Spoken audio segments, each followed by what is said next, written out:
C'est avec un sentiment de fierté que je préside ce matin l'édition 2024 de la Journée des Forces armées dans ce majestueux monument qui est également un lieu chargé d'histoire et marqué par l'empreinte de nos valeureux djambars. Je vous nomme l'état-major de commandement de la zone militaire numéro 5. À l'entame de mon propos, je voudrais rendre un hommage vibrant à tous ces djambars qui nous ont laissé un symbole fort du don de soi pour la patrie, au péril parfois de leur vie. Dans l'exercice du devoir et au service de notre pays et surtout de la paix, particulièrement dans la région de Ziguinchor. L'événement qui nous réunit aujourd'hui rappelle la place importante des forces armées dans la construction et la préservation de la stabilité dans notre pays. C'est pourquoi je saisis ce moment solennel pour renouveler aux familles des djambars tombés sur le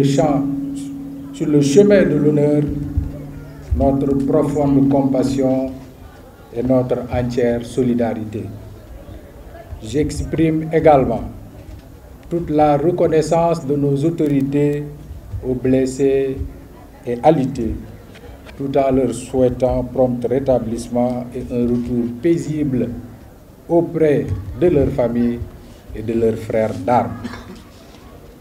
Mesdames, Messieurs, cette belle cérémonie est un moment de forte communion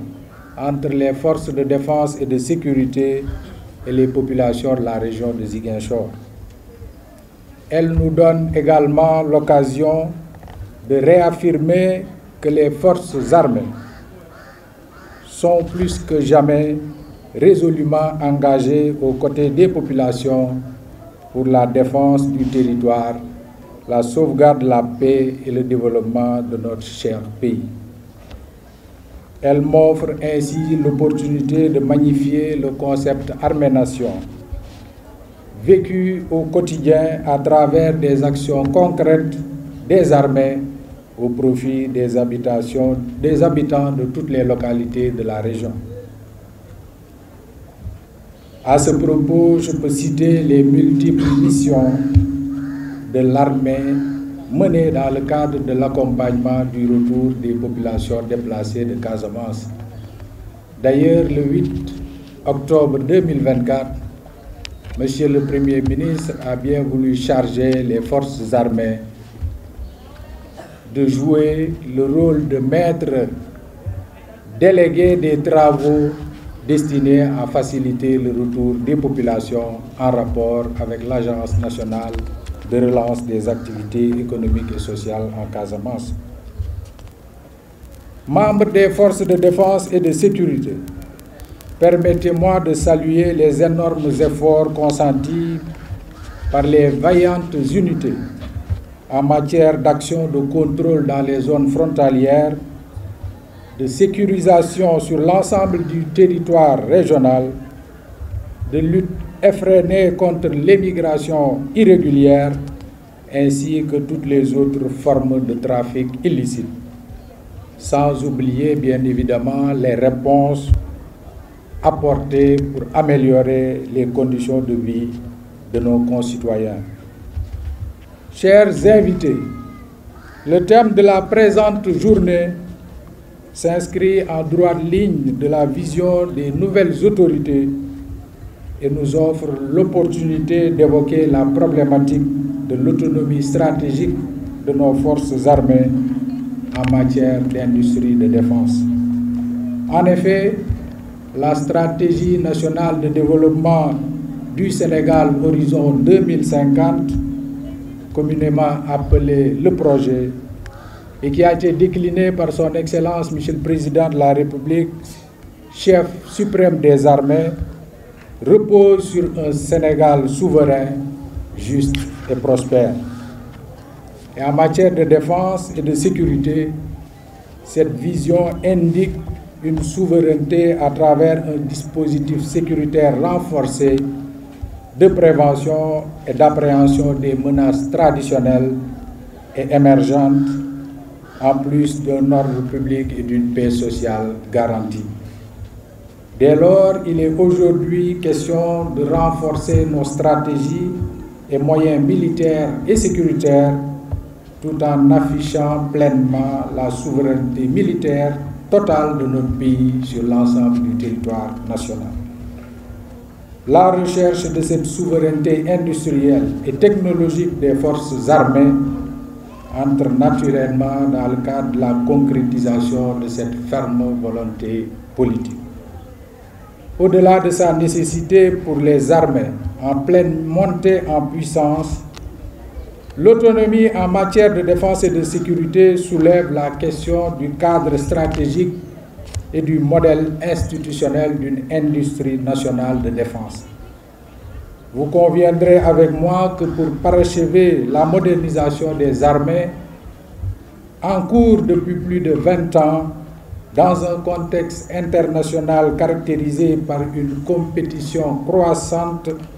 des grandes puissances autour du contrôle des chaînes d'approvisionnement de matériel et de technologies de défense, nos forces armées ont besoin de développer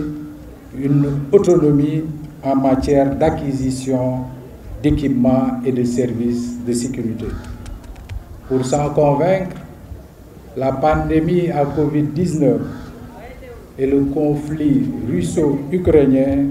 nous ont suffisamment montré la nécessité de développer une résilience dans ce domaine. De plus, la dépendance à l'étranger peut entraîner l'acquisition d'équipements hétéroclites avec une incohérence dans les doctrines d'emploi et une difficulté accrue dans la maintenance, rendant plus prégnant le besoin d'une industrie locale de production de services et d'équipements de défense. Mesdames, Messieurs, en choisissant le thème de cette année, les autorités souhaitent partager avec le public leur vision qui repose sur la nécessité de développer un modèle basé sur la mise en synergie des besoins et capacités des forces armées avec le potentiel du tissu industriel national. En effet, cette vision expose des domaines stratégiques tels que les services de l'intendance dans lesquels les forces armées ont déjà une expertise et une capacité de production qu'il convient d'amplifier à une échelle industrielle. Elle montre aussi qu'une architecture institutionnelle basée sur des partenariats de transfert de technologies pour développer les capacités autonomes de production d'équipements militaires plus complexes. C'est le cas par exemple des usines de fabrication de munitions ou de montage de véhicules militaires. Dans ce même registre, en décidant de s'appuyer sur les atouts nationaux en termes de formation, de recherche et d'innovation, les forces armées peuvent progressivement répondre de façon endogène aux besoins liés à des technologies plus avancées comme la fabrication de drones, la maîtrise de systèmes d'information et la modernisation de nos moyens aéronautiques et navals. Enfin, le thème met surtout en exergue toute la pertinence du concept armée-nation, parfaitement symbolisé par les opportunités durables qu'offre l'industrie de défense, aussi bien pour le monde civil que pour le milieu militaire. S'agissant de ce concept armée-nation, comme je l'ai indiqué tout à l'heure, l'armée, au même titre que les autres services, a été engagée à tout mettre en œuvre, non seulement pour assurer le retour dans des conditions de sécurité optimales, mais également d'envisager des actions de nature à permettre aux populations de retour de retourner dans leur terroir de façon durable. Pour toutes ces raisons, le choix du thème de cette année,